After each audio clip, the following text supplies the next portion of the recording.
직원 이게 막 하고 있잖아요. 직원 인건비 계속 나가잖아요. 어떤 날은 2만 원을 판 거예요. 근데 직원 인건비가 5만 원이 넘어가잖아요. 근데 그게 1년 정도를 했는데 매출은 잘 나왔어요. 그래도 그때부터 사기를 또 당하기 시작해요, 제가.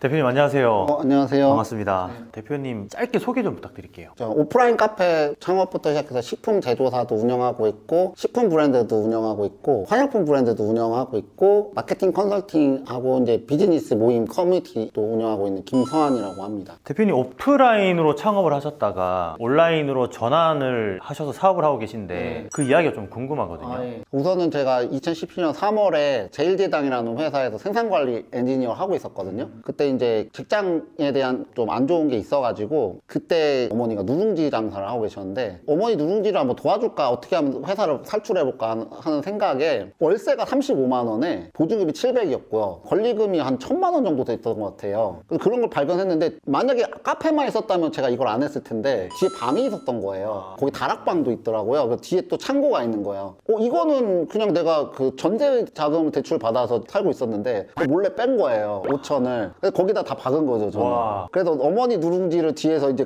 다 주면서 뭐 카페를 할 수 있으면 하고 아무것도 모르고 그냥 거기 들어간 거죠. 그래서 했는데 어떻게 해야 될지 모르잖아요. 그래서 그 전주인한테 저는 커피를 배웠어요. 그래도 한 달도 안 배웠는데 아메리카노 뭐 아웃바라떼 정도만 할 줄 아는 상태에서 제가 또 직장을 다니잖아요. 그래서 직원을 뽑은 거예요. 투잡으로 하셨던 거니까. 근데 하다 보니까 제가 회사를 갔다 오면 직원이 이게 막 하고 있잖아요. 직원 인건비 계속 나가잖아요. 어떤 날은 2만 원을 판 거예요. 근데 직원 인건비가 5만 원이 넘어가잖아요.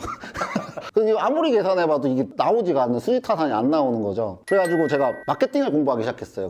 그래서 제가 뭘 만들었냐면 대전 카페갈레라는 인스타와 페이스북을 만들었어요. 그래서 대전에 카페 사장님이 나 같은 사람들이 있을 텐데, 그래서 그때도 스토리텔링을 해서 카드뉴스도 만들면서 무료로 가서 처음에는 다 내가 카페 찍고 그걸 올려주는 걸 한 거죠. 그러면서 제가 거기에서 내 카페를 홍보한 거예요. 베스트2에 내 걸 넣은 거야. 그리고 대전에 뭐 맛집 뭐 페이지들 있잖아요. 그런데 전략적으로 제가 이제 컨택을 하거나 인플루언서들을 계속 불러서 대전에, 근데 거기서 또 한계가 온 게 매출이 나오고 하는 건 더 좋은데 한계가 있잖아요. 이 매장 한계 안 한계가. 그렇죠. 물리적인 한계가 있죠. 네. 뭐 별짓을 다 해도 안 되는 거죠. 이건 최대치다. 이거는 끝까지 간 거예요. 제가 마케팅을 해도 안 되고. 왜냐하면 또 어떻게 보면 본질이 또 약한 것도 있잖아요. 아무리 뭐 손님이 와도 맛있는 커피도 없고 어떻게 보면 뭐 시그니처라고 할 수 있는 것도 없고. 없죠. 재구매가 일어나지 않는 거예요. 네. 근데 여기서 이제 또 사기를 당해요, 제가.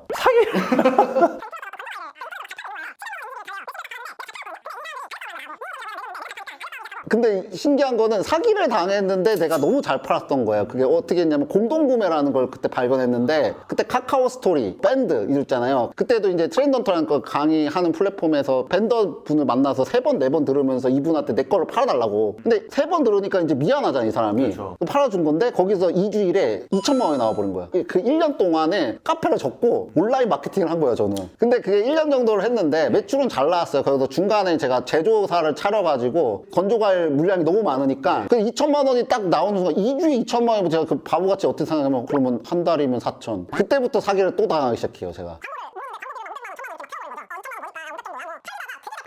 사실 사업에 대해서 아무것도 모르고 시작을 한 상태에서 공부는 약간 뒷전이고 마케팅 공부만 하신 거고, 대략 혹시 뭐 얼마 정도? 그래서 빚이 2억까지 갔어요.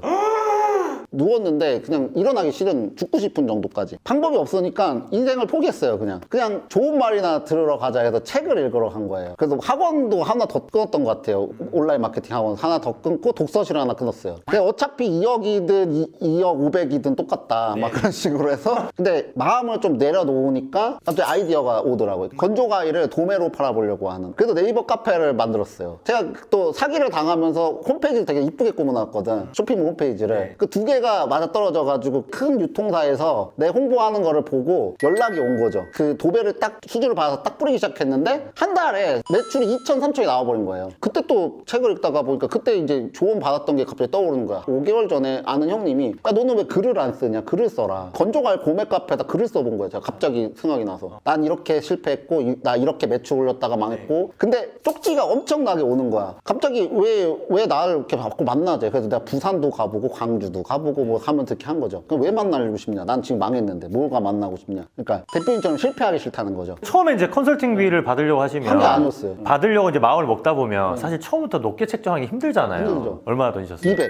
200을 던졌는데 잠깐만요. 저도 이제 컨설팅을 하고 상담을 하는 입장이지만 처음부터 200만 원을 던지는 건 정말 무모한 일이거든요. 대신에 나는 계속 만나드릴게요. 내가 당신들 평생 내가 해줄게. 평생 컨설팅 치고는 또 200만 원이면 싸죠. 근데 사실 나는 실체도 그렇게 큰 사람도 아니었고 뭐 그 사업으로 되게 잘하는 사람도 아니었기 때문에 되게 비싼 가격이었는데 5명을 만났는데 5명이 다 박았어요. 회사를 다니시다가 카페를 창업을 하면서 이 건조과일 사업으로 넘어가셨단 말이에요. 온라인 판매로. 그러다가 사기도 또 당하시다가 지금은 이제 어쨌든 컨설팅까지 오셨는데 이제 컨설팅을 하시게 되면서 몸값이 굉장히 많이 치솟았단 말이에요. 지금 이제 오프라인으로 무언가 이제 팔고 계시는 분들이나 작은 어떤 뭐 온라인 마켓을 운영하시는 분들이 나도 대표님처럼 사업의 범위를 확장하고 컨설팅 쪽도 하고 싶고 누군가에게 나의 어떤 노하우를 가르쳐주는 사람이 되고 싶다 했을 때 가장 첫 번째 해야 될 게 뭘까요? 제가 처음에 이제 빚2억이었을 때 글을 쓴 것처럼 솔직한 진정성 있는 글을 블로그를 쓰던 카페에다 쓰던 글을 먼저 쓰는 게 가장 첫 번째 단계인 것 같아요. 내 스토리텔링을 누군가가 봐야 되는 거예요. 제가 그거를 딱 3가지 글을 쓴 다음에 카페 200명이었단 말이에요. 거기서 5명이 1,000만 원을 긁은 거예요. 200만 원씩. 그러면 대표님이 마케팅 컨설팅을 하신다고 하셨는데 어떤 사례들이 있었나요? 제가 이제 대전 카페 갈래 하고 카페에서 망했다고 했잖아요. 그 사례를 제가 각색을 하고 시행착오 겪었던 것들을 다 이렇게 조정을 해서 그대로 전주시켰던 카페가 있어요. 비상권 지역에. 매출이 한 달에 200만 원. 지금 순수익 6천. 카페만의 순수익이 아니고 카페의 순수익은 1,500에서 2,000이고 근데 이것도 되게 기적적인 거예요. 그러니까 어떻게 적용을 했냐면 카페를 어차피 사람이 안 올 거기 때문에 손님을 포기하게 했어요. 손님을 포기하고 차라리 케이크에 집중해가지고 케이크를 파는 거 있잖아요. 그래서 대구의 인스타그램과 이거 하면서 이거를 활성화시켰고 그 다음에는 스콘을 파는데 그걸 네이버 라이브 커머스로 때렸어요. 오프라인 카페는 본거지가 되는 거고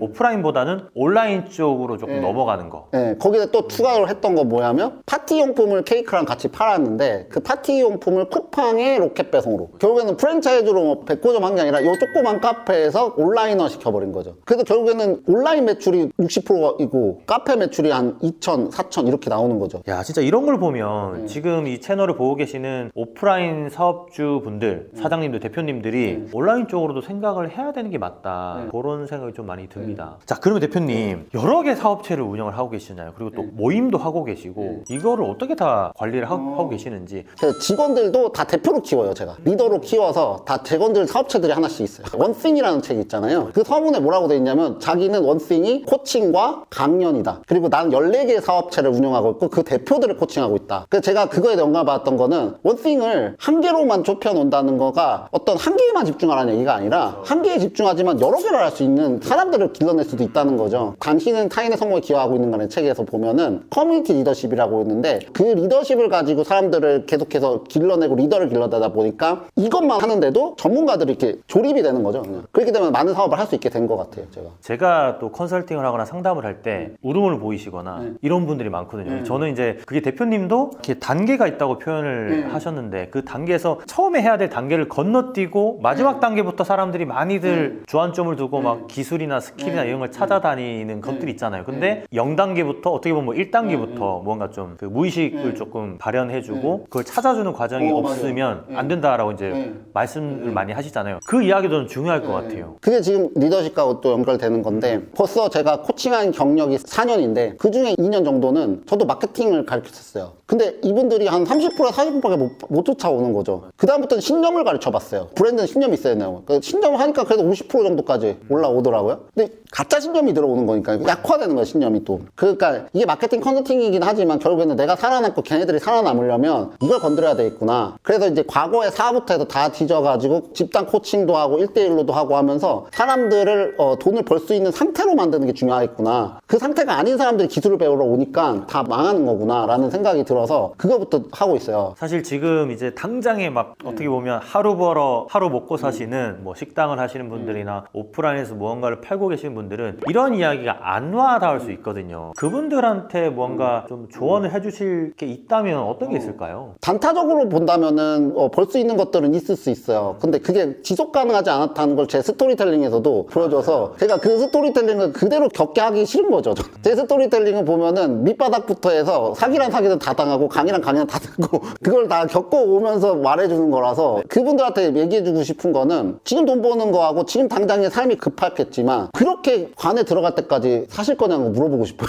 지금 결단하지 않으면 이걸 뒤집어서 내 정신을 바꿔내지 않으면 이렇게 갔다가 또 널어질 건데 마케팅 대행사를 차려가지고 할 수도 있고요. 인스타그램에 막 프로그램 같은 것도 있고 그거를 대행으로 할 수도 있고 블로그를 상위 노출을 할 수도 있고 진짜 할 건 많은데 사실 그것조차도 실행을 못할 그런 두려움과 뭐 어떤 마음 상태가 있을 수 있어요. 그래서 아까 말했던 그 마인드를 해야 되는 건데 방법은 유튜브에도 다 나와 있고 심지어는 요즘에는 클래스 오너도 구독자로 바뀌어가지고 맞아요. 그걸 다 정리한 다음에 실행만 하면 되는 건데 그거조차도 못하는 사람들이 너무 많기 때문에 결국에는 추상적인 근본적인 이게 해결돼야지 뒷단이 해결되는 게 6년 동안 사업하면서 깨달은 거거든요. 저희가 지금 여기까지 이제 이야기를 좀 쭉 풀어서 왔는데 대표님은 그러면 앞으로의 어떤 계획이나 이런 거를 좀 말씀해 주시면 좀 도움이 될 수 있을 것 같은데. 저는 이제 정량적인 목표하고 정성적인 목표를 좀 나눠서 하는데 정성적인 목표 같은 경우에는 저하고 같이 이제 케미를 교환하고 정말 결이 맞는 사람들 서로 목숨을 걸고 도와주는 사이 그 사람들 한 100명만 만들면 난 좋겠다. 그거 목표로 컨설팅도 하고 있는 거예요. 그 커뮤니티를 만들어 놓은 게 제가 비즈니스 모임이 온라인옥스고 그런 커뮤니티를 만들어서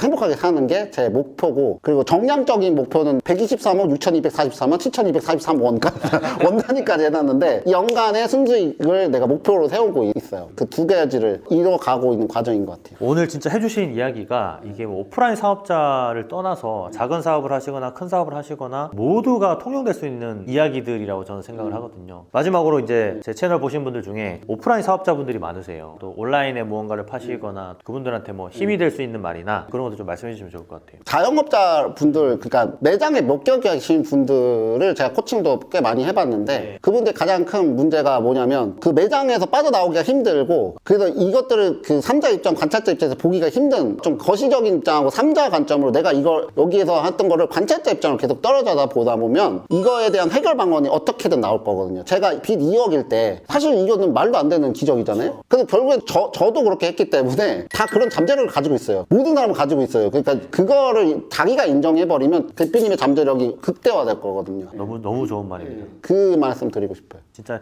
이 잠재력이 다 내재되어 있는데도 불구하고 그거를 이제 끄집어내는 어떤 역할을 해주는 사람이 옆에 있으면 정말 좋은데 사실 그게 스스로 용기를 내서 뭔가 투자해가지고 그걸 끄집어내는 행동을 하기가 쉽지 않다 보니까 좀 이렇게 매여 있는 게 아닌가 하는 그런 생각이 좀 많이 듭니다. 어쨌든 오늘 대표님 너무 좋은 이야기 너무 감사드리고요. 오늘 또 인터뷰 응해주셔서 너무 감사합니다. 너무 감사합니다. 고맙습니다, 대표님.